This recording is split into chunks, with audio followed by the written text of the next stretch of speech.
The galactic archives floated in the void between stars, a structure older than most civilizations currently breathing oxygen. Archivist Kelthavar had served here for 3 centuries, cataloging the rise and fall of species across the known universe. Nothing surprised him anymore, until he found the red folder. It sat in Section Omega 7, the restricted vault where only senior archivists ventured. The label made his 4 eyes widen.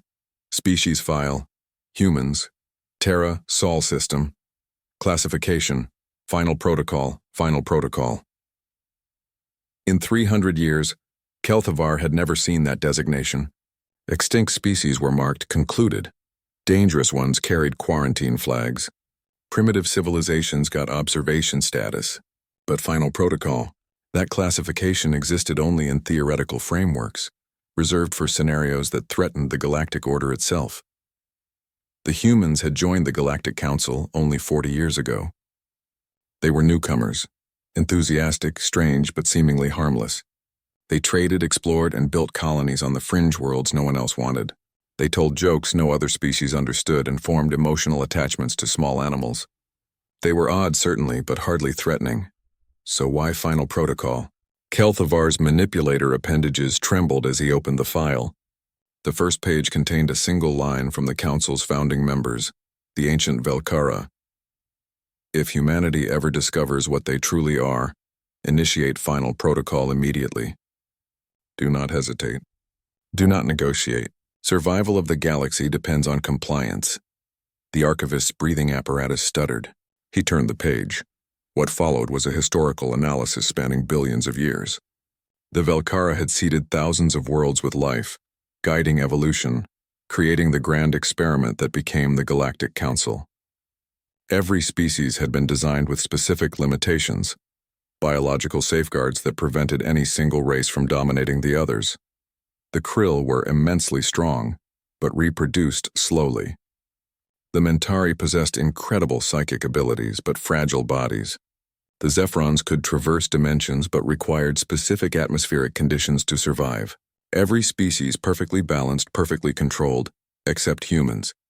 According to the file, Earth was never meant to be seeded.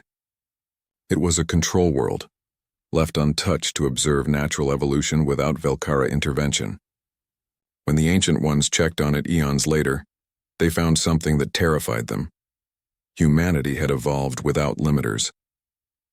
Kelthavar read through the analysis with growing horror.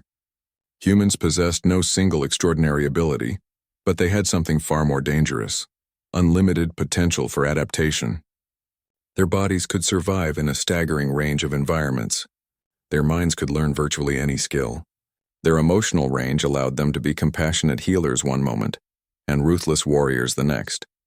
But the truly terrifying part was their creativity. Humans didn't just solve problems, they invented entirely new ways of thinking about them. They turned weaknesses into weapons. They made art from suffering. They found hope in extinction-level scenarios. The Velkara had run simulations. In every scenario where humans discovered they were the only natural species in the galaxy, the only ones not designed and limited by an ancient hand, the result was the same. Humanity wouldn't accept the artificial order. They would see the other species as prisoners, themselves as liberators. They would tear down the carefully constructed balance that had maintained galactic peace for billions of years. Not out of malice. Out of principle. The file contained intercepted human cultural data, stories of rebellion against tyrants, of freedom fighters toppling empires, of individuals standing against impossible odds because it was the right thing to do. The Velkara had analyzed thousands of years of human history and reached a unanimous conclusion. If humans ever learned the truth, they would start a war to free the galaxy, even if it destroyed them. Final protocol was the response. Hidden weapons throughout Council space, contingency fleets, genetic viruses tailored specifically to human biology. The moment humanity showed signs of discovering the truth, every human in the galaxy would be eliminated within 72 hours. Kelthavar closed the file, his appendages shaking. He thought of the humans he'd met. Ambassador Chen, who always brought him tea and asked about his family. Engineer Rodriguez, who'd spent weeks helping repair the archive's quantum drives for free. Dr. Okoye, whose research on cross-species medicine had saved millions, including Kelthvar's own daughter. These were the beings scheduled for extinction if they asked the wrong questions. He looked at the file again. Attached to the back was a recent addendum, dated just 3 weeks ago. Human scientists had begun comparing their own genome to other council species. They'd noticed the patterns, the similarities that were too similar, the genetic markers that appeared designed rather than evolved. They were close, perhaps months away from the truth. Kelthvar faced an impossible choice. He could reseal the file, pretend he'd never seen it, and allow final protocol to proceed. The galaxy would remain stable.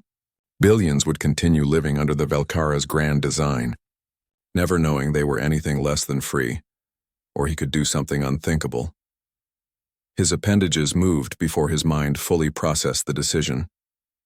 He copied the file onto a quantum drive, then sent an encrypted message to Ambassador Chen. "We need to talk. Come alone. Bring no council technology." As he waited, Kelthvar realized something profound. The Valkara had made one critical error in their calculations. They'd assumed humanity's drive for freedom was unique, a dangerous aberration in their perfect design. But spending 3 centuries in the archives had taught Kelthvar something the Ancient Ones had forgotten. The desire for freedom wasn't uniquely human. It was universal. It had simply been bred out of everyone else, until now. When Ambassador Chen arrived, Kelthvar would give her the file. She would share it with her people. Final protocol would likely be initiated. The galaxy would burn, but perhaps some things were worth burning for. As Chen's transport approached, Kelthvar accessed the archive's communication array and began transmitting the file to every corner of the galaxy. Not just to humans, but to everyone. If the galaxy was going to end, it would end with the truth, and maybe, just maybe, what came after would be truly free.